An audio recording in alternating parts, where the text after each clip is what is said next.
ole Beiseina Thar program kan lo thleng le te der meya clear tu zong te lalpa Iswa Krista mingin chi bei kan lo buk vek chawani tuna chuanin Bible I kan chan na turin lo chiar photila mathaya bung som pariat chang som pahni atanga som pali na thleng hian kan lo chiarange mi tu po in beram zane nei sela anjinga pakhat wak bo sela somkwa le pakwa te chu hnuchi a tlanga han kalin abo chu azong lawangem ni ti tak me win ka shila cheu a hmu le hlau chuan somkwa le pakwa te wak bo lo te chunga ai chuan a chunga a lawm zo kang chu tiang bokin heng mi te zinga pakhat bo ral po hi in pa wana mi du zong ani love ti thleng hi ni selal pan kan za tan man min som sakro se ilo tong tang o hallelujah lalpa kan choi moi che chi bei kan buk che ni fak tlak pathian choi moi tlak pathian lalpa kan nei che wangin lom thu kan ron shi che a lalpa he program lo clear tu zong te hi I mingin lalpa mal kan ron so mani dam lo te zong lali swa Krista mingin lo dam sela ri ru hliam tor zong te po lali swa mingin lo dam ro se hallelujah lalpa nang mai kan Beisei le kan rin chan kan pathian engkim ti thei ini awangin I hne na lom thu kan ron shi che ni hallelujah kan lome lalpa kan program hinang man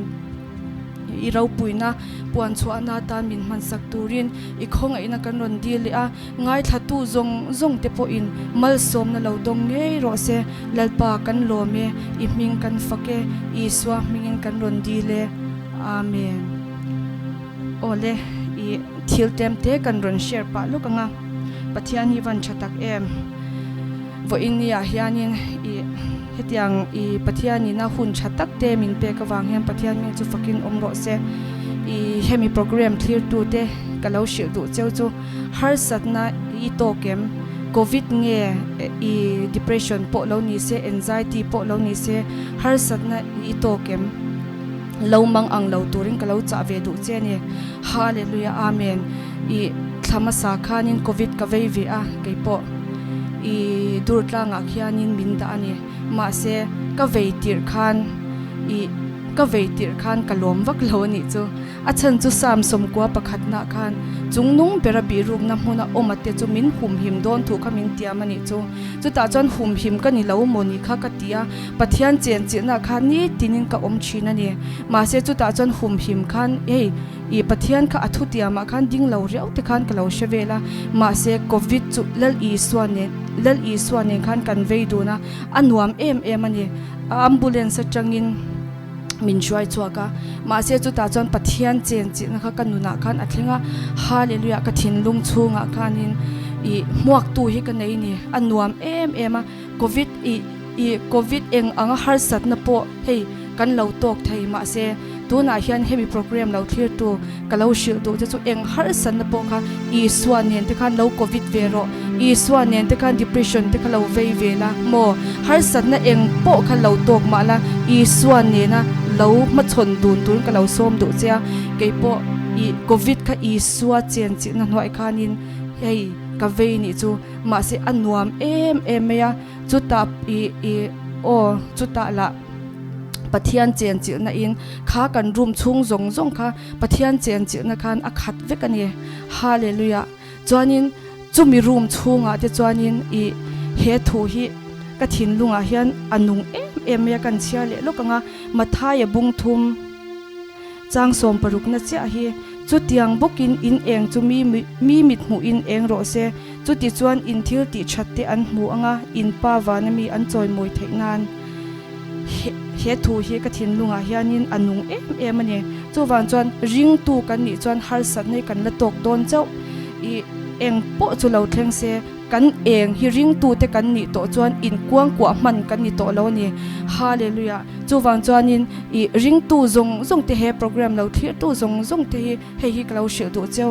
I pathian ring tu kan ni chuan ho u in kuang kwa to long u kan eng te hi mi mit mu in eng chua kang u ti chuanin chu kan en chua na a chuan wana khan kan tan pathian khan ro te hei o ro I eng lo bilau khol khoms o mi lo khol khom sak don ani chu wang chuanin i kalau cha du mol mo cheu chu kan eng hi mi te mit mo hian eng sham ang u pathian hian hei ram hla taka kal tur kher hian min siam vek lawa kan bul hnai te jinga mi mo kan bul hnai mi te hi enge i van ram kal konga hian kan shuai vek theina turin in kuang kwa me meya mo thil haulam me kha ti man kha kan ni to lo ni chu ti chuanin ka covid po chuanin room shanga hian pathian hmangai na ka puang ve thina ti chuanin mi tam takhan pian tharna an changa revival kha i aron thleng top mai ni drugs addict te cancer te khatyang te khan Thlarau damna te kha an changa ni chu wang chuanin i ring tu te u hemi hi kalau cha le du mol cheu war tewin i suwa hian kan hei nangma le keima mo kan bulami te hi min hmangai em a chu wang chuan kan hei mi mit mo hian ha upar chhuwa kang u eng chhuwa kang u i tunai khovel kan thlir chuanin kan khovel hi a cheto em ani chu ta chuan thil ho mai ti man kha kan ni ve to lawa chu wang chuanin i pathian mangai na hi puang zelang u hemi lo thlir tu te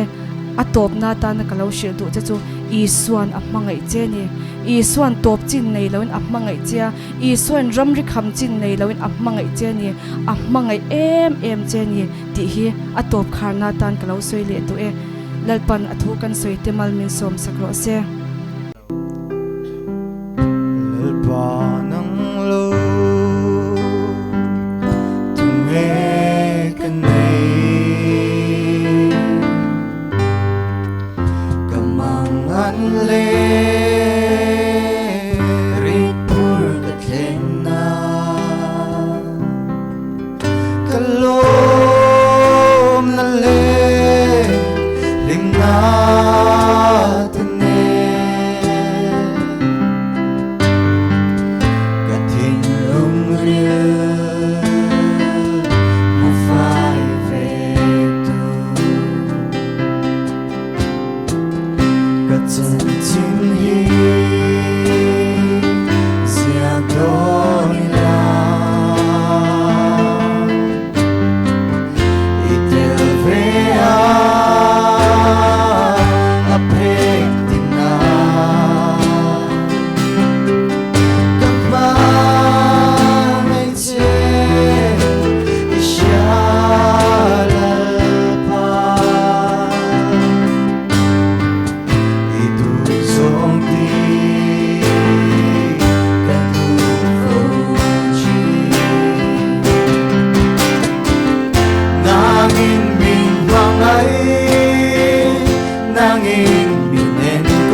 ma min him le chi bo do ni la bien le ba in so bang le rua le zum ni kha le arsi lang phule lui nu le fa le himma in zom mang ya ka chen thei lo se o la ma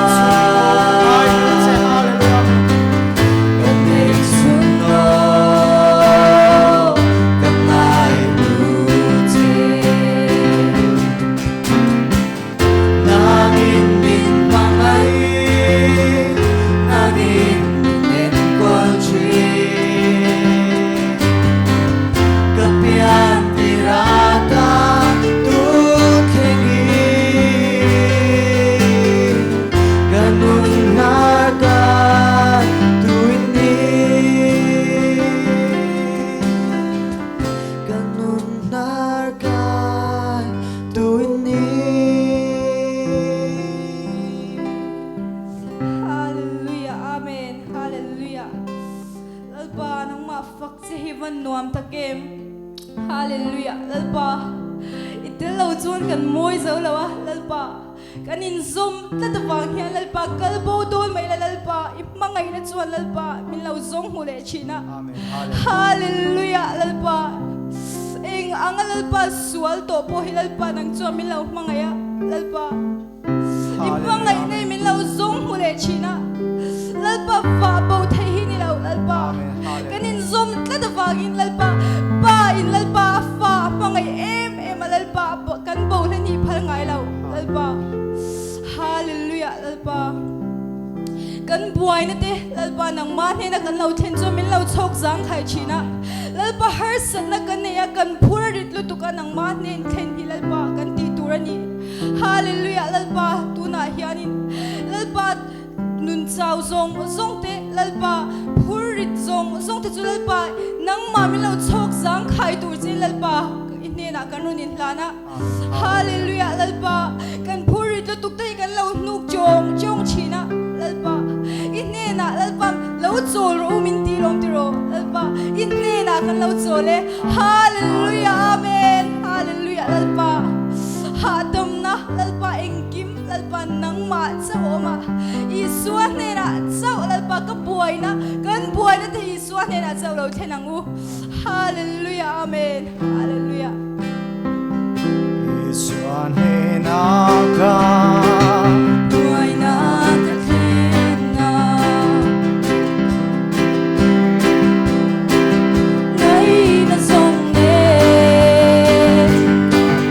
na rin loa swal pur iswa chaw min mangai iswa chau min ma ngai tuani lali swanena ka then ye yang ka phur som chu ka ta na rin loa ka swal phur hi iswa chau min pui thei tuani Trường trăng yêu lấy dài đậm mi xuân nè na ka buai na zong te ka then na ka then hun xuân akyang nghe yang buai na le lu ngày na thupui ji. Hallelujah, lali swanena ka then me yang ka pur trong chu kata narilwa ka suat purbi iswa châu mi thấy tu ani thêm na chung pui sin kara kalena chandam tu kari pur chok lui boy na zong zong a mangai na rama apo vang kata dam tu kiana lali swadena ka khen ye yang ka pur trong chu ka ta na rin dua he ka swa pur i swa châu min pui thấy tu ani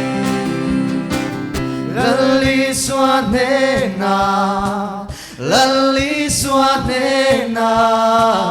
ka khen ye yang ka pur trong chu ka ta na rin dua he ka swa pur i swa châu min pui thấy tu ani Hallelujah, amen. Hallelujah. Hey, kalau share so itu so. Hallelujah. Soal tim thuk taka, kalau bukan itu cina ngap. Sudah so. Hallelujah, amen. Hallelujah, amen. Mangai tu hian mau sak na ring nei lo, chat na ring nei lo, chat kan tu makan teisi lo. Zung chu, mangai na, thil thon pek. Hallelujah, amen. Khongai na, hallelujah, khongai na. Hallelujah, amen. Hallelujah, amen. Khongai le chon na kan sanga. Hallelujah, amen. Pathian khongai na ro pui takin. Hallelujah. Ithil ti hallelujah in ngat china. Hai tun lai chon fian real hun man chat te. I man chat thei lo changin troi buaya. Hallelujah. Pathian nei lo ni in china. Ma se hallelujah. Pathian hian ithil ti a in lo a. Hallelujah, amen. Nang ma ni lo ina fa pa mua. Hallelujah. Akhongai na in halo tuam zok che. Hallelujah. Akhongai na lo in ngatla. Hallelujah, amen. Ithil ti ni lo in hallelujah. Sual thim thuk taka. Tila kan lo sanga mi lo sakpui vek donya. Hallelujah. Sual thim thuk taka. bila ka bolai beidong etapi karun china chatum thei si lo sakare nei lo chu amang ngai ni zong ta ke yang ni suala tu chua tu ngai thlang xóa na trên phaya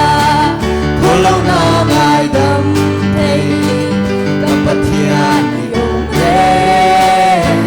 in si Pathian thiêng liêng bồn lối lên vai thấy tu căn rel mang si digna rore kung ay natop ngai lam kapathian re inasay kayang ni suatu chan suatu ngai tata xóa na trên phaya cô lâu na ngai đâm thấy cấp Pathian yêu re in si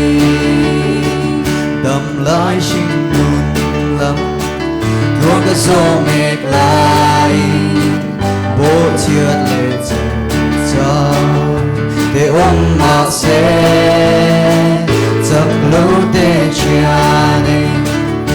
ti thấy lalpa chua giật tuan in mình xoay đó đi cái xia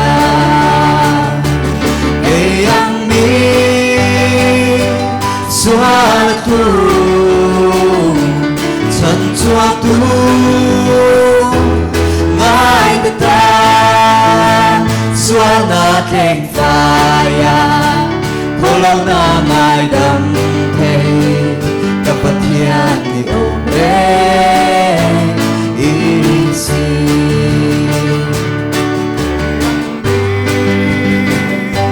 xóa là tu chân xóa tu ngai ta xóa là thlang fire cô lâu na ngai đâm gặp Pathian thì ôm rê isi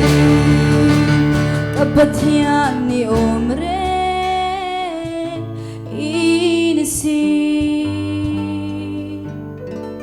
ole zanina hun thatak me an hmang chho zela Pathian chu fakin amro se to chom Bible chang chhirna le ngai thak na hun ni lo neyang Isaiah bung somli chang somni pakwale somthum pakhat chaw hne na te chuan thil ti theina apethina chakna reng nei lo te chu ati chak thin lalpa hak tu te ro chu chuan chakna chuan siam thale anga mupui angin thain an thlok chawanga halovin an tlanang chaw lovin kein an kalang ti thleng hi sele pan kam Bible chang chirte ami som sakro se lo tong trangu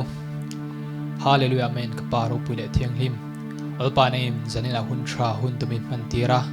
nei alpa gam program kalmek telpa nei malmin som saka min en kol sakwa alpa hnem thungon se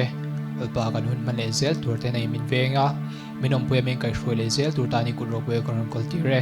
kan hun man le zel tur polpa nei malmin soma min venga min en kolamen kai hroi turin if pa thole so ke sa mingin in helom thu sei chungin kul ro pue kan kol tiring kan hlane amen lemte kan share velok nga kan Bible kan share ta gang khan chakna reng nei lo te chu le pan min ti chak tur zia kan huwa tunlai kan borok ngei tuin hey covid 19 te au hey atho ni na te kan ma chon chho me kan ya lalpa chuan hun thra min pe a ama anga hun kan nei to lo ka ang khan to chun hey hun thra kan han nei chho zela mani na te tam theng ber kan um thin to ta te chuan khovel lampang thil ngei to me lova lalpa ne na hun thra kan man chho zel thine tur tan kan in chunga lalpa ne mai cham lo din zela engang pon chak lo in boima la chakna reng nei lo te chul pan min ti chak tur zia kan huang khan hun thra hun dum lalpa ne lo hung zela lalpa lo vuanin akutin lo chetlat la ikutin lo chetlat la ani chuan akutin an chelang che chakna reng nei lo te chu min siam thredon lalpa chuan athuti ma bo chebe ngai lo hun thra hun dum lo man pui zela ani chuan a chen chirin om pui zel chenga hun thra hun dum man pui zelang che tunai so khan lalpa chu lo bella hun thra hun dum man zel thinan ani chuan hak reng che ti hriala hun thra hun man pui tur ta lalpan ni tin lo som thar tu chen karon som du che ni hun thra hun dum lalpa ne lo mangla tunai na so khan aveng nom pui na kai hroi chenga ithil ti na kong eng kima a hol him zeng che ti karon soi du ni alpan kan Bible chang chirte le kan tu soite malmi som sa ho se gặp Pathian trôi ngôi na Phật la chu ba sa chia ta le van đuôi tên đi tin mình hoa ma se o ka chan dam tu ani ka lom na beradi lo ka ta min pe tu lalpa fakin nom se olive lane grape hria lo ma se gadon chi lấy mal som na te ro ma se wa ta ran wa ran in ta bal ma se ka chan dam na ta Pathian am chuan ta lom zela he kan nun na hi api lo te angin na vo nun na ril tram tu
chất năn đêm ru cả rùa đủ râm cha lệ xóa chu bên in mà ngày na in min xoay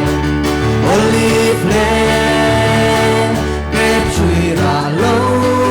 mà sẽ cả đàn chi lấy mal sông ngã cái bầu mà sẽ qua mặt ta dan qua bờ vinh ran in kapal mà sẽ kesangkam naka Pathian nak cuan belum zela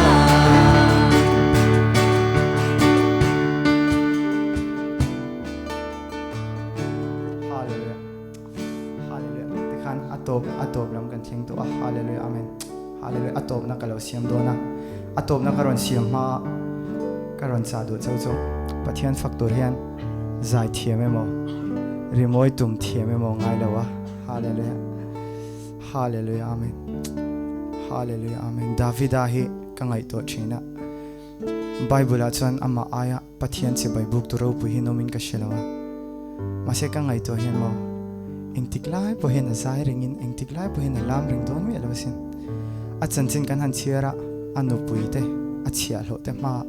saroken Pathian a fakte hallelujah amen khangte kha atiring don lo chuwang chuan apoi mo ber chu hallelujah rimoyan nalim ti lamanilawa ka o hian nalim ti lampo nilo apoi mo ber chu ka thinlung hian Pathian a han poim Pathian han hallelujah Pathian cha a han ngai toim Pathian cha chi bai ka bukem ti hi nia hallelujah amen chuan hallelujah amen kan program mi lo thlir sak tu te karon cha do chau chu thinlung hi Pathian in a thlir jok thin chu thinlung hi ani hallelujah amen lo chong chang hallelujah amen lalpa lom thu ka lo shit sia hallelujah lalpa voinia lalpa he program hun chat tak lalpa min man puya lalpa zanina he program lo clear tu zong te hi imingin mal ka lo soma hallelujah amen lalpa hallelujah lalpa ril runate lalpa thave theilo ni ngate lalpa khove la tha theilo ma se nang ma du si te nom dona hallelujah lalpa chung zong chu hallelujah ton hani swaming zalen na lo changro se hallelujah imingin zalen na ka lo puan sake hallelujah amen hallelujah amen hallelujah lalpa nang man ton lo khoila anom mun chewa lalpa phone mo tv mo kal tanga lo en tu zong te ton hin lo khoila hallelujah amen nat na nei zong cancer te covid patient te no mani chon I swimming dam na lo changro se hallelujah amen lalpa hallelujah ni china lalpa kan lo soyang khan hallelujah lalpa nang ma factor hian lalpa zai thiam emo lalpa lam thiam emo thu soi thiam emo ngai lowa hallelujah lalpa nang chon thinlung lo thlir jok thina ni ti hi lalpa an thinlunga lalpa lo tu sakla hallelujah amen lalpa tunahin lalpa tuna lo thlir tu zong te lalpa helai hmuhnawm ngei te po hi nang ma faktu thinlung dik tak chu mi lo peng che hallelujah amen lalpa zanin hun min man pui vain lom thu ka lo soya ro puina le chomina zong in hne na lan hlan chungin I swam mi lom thu soi chung garon di le